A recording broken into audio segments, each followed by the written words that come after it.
Doctor Zakir, আপনাকে আমি প্রথম প্রশ্নটা করছি যে এই রমজান মাসকে মানুষগুলো কেন প্রায় সময় দোয়া বা প্রার্থনা করার মাস বলে থাকে?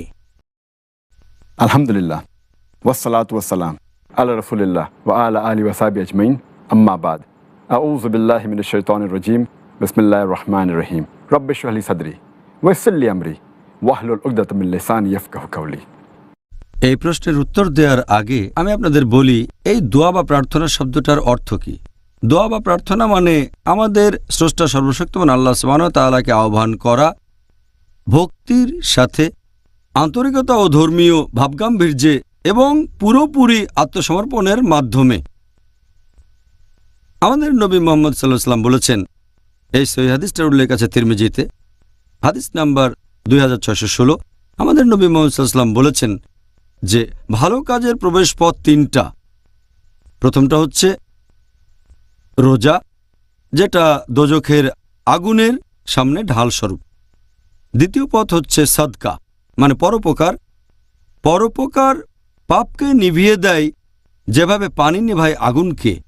তৃতীয় পথ হচ্ছে শেষ রাতের দিকে, রাতের শেষ ভাগে নামাজ আদায় করা।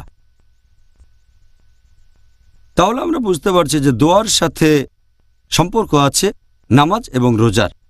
আর আল্লাহ তাআলা পবিত্র কোরআনে বলেছেন, সূরা বাকারা অধ্যায় নম্বর 2 আয়াত 186, আল্লাহ বলেছেন, আমার বান্দারা যখন আমার সম্পর্কে তোমাকে প্রশ্ন করে তাদের বলো যে আমি তাদের খুব কাছেই আছি, আর আমি সব আহ্বানকারীর আহ্বানে সাড়া দেই। এবং তাদের বলো তারা যদি আমার আহ্বানে সাড়া দেয় স্বেচ্ছায় আর আমাকে বিশ্বাস করে, আমি তাদের সঠিক পথে নিয়ে আসব। তাহলে বুঝতেই পারছেন আল্লাহ সুবহানাহু ওয়া তাআলা সব সময়ই তার বান্দাদের খুব কাছাকাছি থাকেন। তিনি বলেছেন, যদি আমার বান্দা, আমার দাস, আল্লাহর বান্দা মানে আমাদের মানুষদের খুব কাছাকাছি আল্লাহ থাকেন। যদি তারা আমার ব্যাপারে জিজ্ঞেস করে তাদের বলো আমি তাদের খুব কাছেই আছি। এখানে আল্লাহ এবং বিশ্বাসীদের মধ্যে ঘনিষ্ঠতার কথা বলা হচ্ছে। আল্লাহ বলেছেন আমি তাদের আহ্বানে সাড়া দেব। এছাড়াও আল্লাহ কোরআনে বলেছেন, সূরা নিসা অধ্যায় নম্বর 4 আয়াত নম্বর 32, আল্লাহর কাছে তাঁর অনুগ্রহ প্রার্থনা করো। আমাদের প্রিয় নবী মুহাম্মদ সাল্লাল্লাহু আলাইহি ওয়াসাল্লাম বলেছেন, এটা আছে সহিহ বুখারীতে খণ্ড নম্বর 8 হাদিস নম্বর 6502। আমাদের নবী বলেছেন যে আল্লাহ বলেছেন, প্রার্থনা করো তাহলে আমি তোমাদের দেব, আশ্রয়ের জন্য প্রার্থনা করো তোমাদের আশ্রয় দেব। আর রমজান মাসকে প্রার্থনা বা দোয়া করার মাস বলা হয়। এ ব্যাপারে আমাদের প্রিয় নবী বলেছেন, এই সহিহ হাদিসটার উল্লেখ করা হয়েছে বাইহাকিতে হাদিস নম্বর 6393। আমাদের প্রিয় নবী বলেছেন যে আল্লাহ সুবহানাহু ওয়া তাআলা 3 ধরনের মানুষের প্রার্থনা কখনো ফিরিয়ে দেন না।